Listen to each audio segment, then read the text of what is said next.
They expect you to respond, to explain, to shift, to react. But you don't. You don't soften your face. You don't fill the pause. You don't move. And that stillness, it starts pressing back. Not with volume, but with density. Because the more you hold your frame, the more their own energy begins to collapse. Most people speak just to escape the discomfort of the moment. But you let the discomfort grow. Not for cruelty, but for clarity. You're not angry. You're not afraid. You're just still. Still enough to let the truth surface without interference. This is the void technique. Not avoidance, not indifference, but total inner silence. Used with surgical precision, you become the one in the room who says nothing, but somehow controls everything. Let's begin. Let's stop using presence to participate. Let's start using stillness to shape the emotional air until no one breathes without adjusting to you. Humans crave reaction, not always agreement, not always warmth, just something, a raised eyebrow, a nod, a sigh, anything that proves, I still have access to you. But when you give them nothing, you don't just confuse them, you destabilize them. Because without reaction, they have no rhythm, no map, no proof of power, and they begin to project.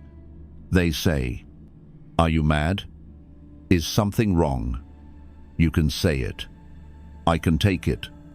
But they don't want truth. They want feedback, a foothold inside your presence. And you deny them that, not with rudeness, not with distance, but with complete stillness. Now they're trapped in a space they can't control. And because humans fear the unknown, they try to fill it. They talk more, shift nervously, repeat themselves, but nothing lands. Because you've made a decision to remove yourself as an emotional surface, and in doing so, you've triggered the one force. They can't argue with the echo chamber of their own mind. Let's now explore what this stillness really is. Not a lack of presence, but the most structured form of psychological pressure. We now enter, stillness isn't emptiness, it's structure.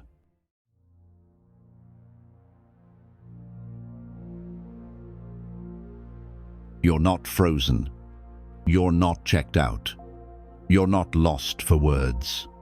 You're precisely where you chose to be. Inside the stillness, not running, not collapsing, just holding. And that holding becomes gravity, because stillness done right doesn't look passive. It looks like command. You're not leaking emotion. You're not rushing to fill the space. You're not offering rhythm to follow. You're offering nothing. And in that nothing, others begin to bend.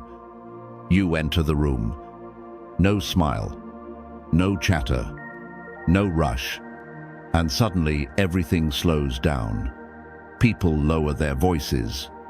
They double-check their tone. They sit straighter, but you never said a word. Because structure doesn't always arrive through sound. Sometimes it arrives through silence. So intentional. It reorders the space around it. That's what you become. Not noise, but frame. Not absence, but architecture. Let's now take this stillness and make it reflective, not just grounding energy, but turning it back onto them. We now move into the void is an emotional mirror.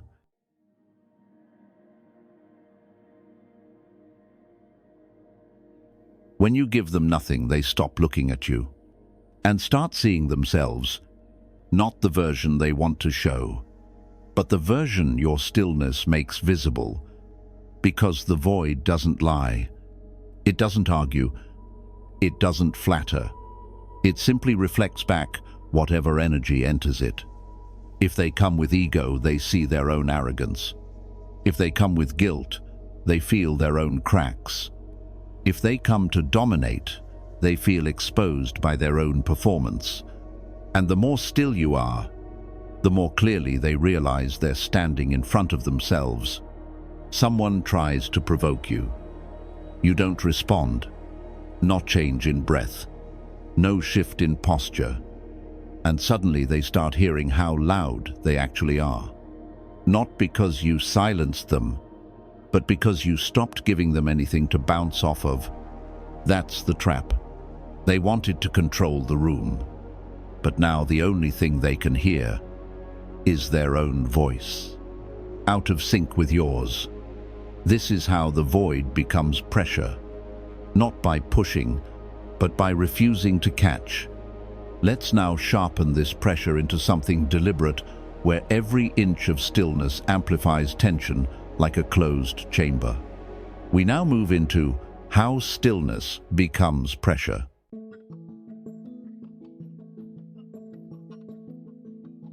Tension doesn't need force. It needs contrast. The louder they are, the quieter you stay.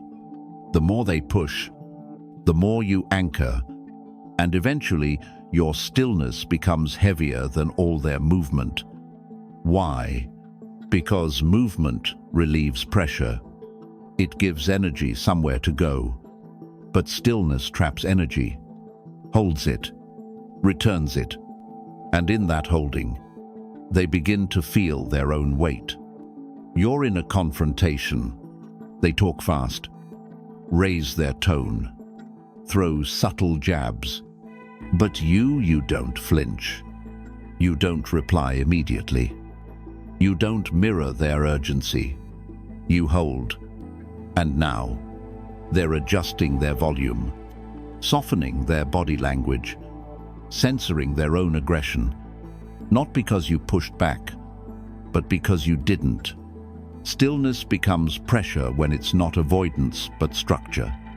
It becomes a wall, a ceiling, a container they didn't ask for, but now can't ignore.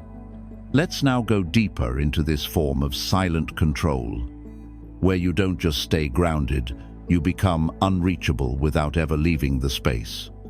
We now step into the disappearance within presence.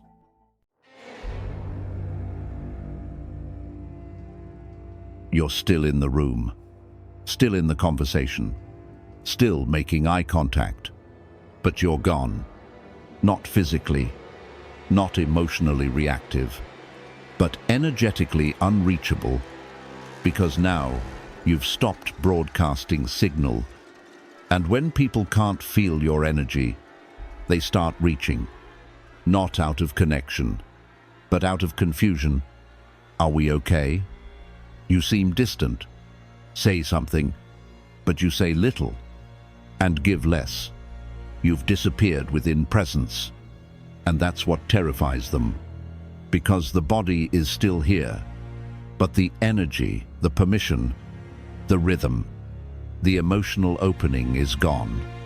And now they're left in a strange vacuum. They're speaking, but you're not receiving. They're reaching, but nothing is landing. It's not stonewalling. It's not avoidance. It's disengagement without departure. Someone tries to stir drama. You answer plainly, with no tone, no escalation. Then fall back into stillness. Now they don't know if you're hurt or holding something sharper. They don't know if you're still here or watching from somewhere far deeper. That uncertainty, that unreadability, it becomes power. Let's now explore when to use this form of controlled withdrawal. Not to punish, but to let the absence become more instructive than presence ever could. We move now into the strategic timing of absolute stillness.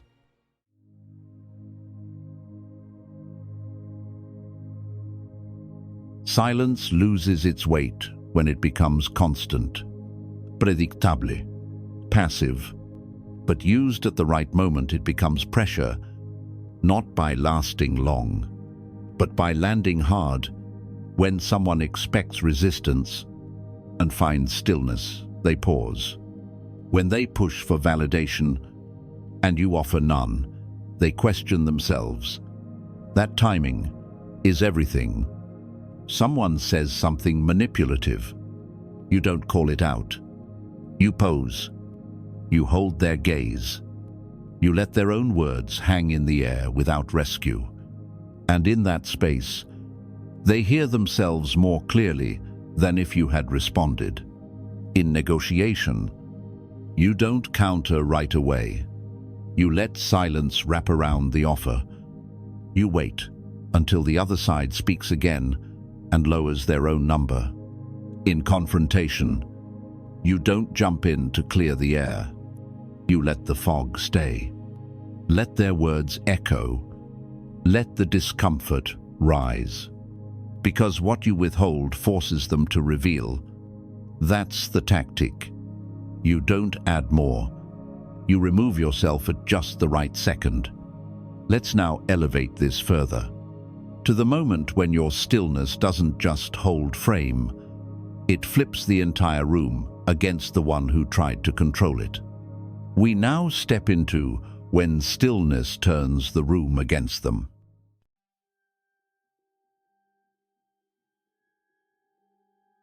You don't interrupt. You don't react. You don't defend. You just stay still. And suddenly the person who tried to dominate starts standing out in all the wrong ways. Because without resistance, their aggression has no direction. And without direction, it turns into exposure.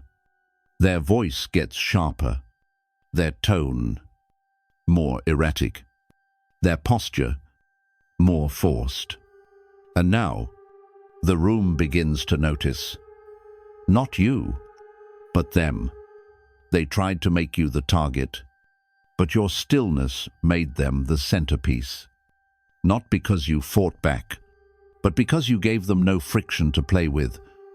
You didn't match energy. You became the contrast. You became the fixed point that made their chaos visible. In group dynamics, the loud one always wants to control the rhythm. But when you hold frame silently, you don't challenge them. You erase their momentum.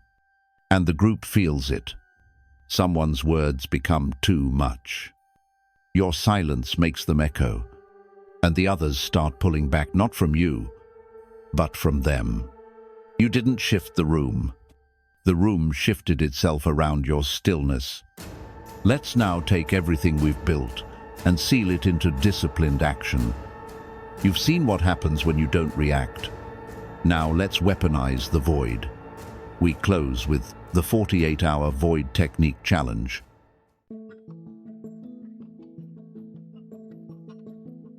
For the next 48 hours, say less. Move less. React slower. Transmit nothing. Don't fill the room. Let the room fill itself. Let people adjust to you not because you speak, but because you don't.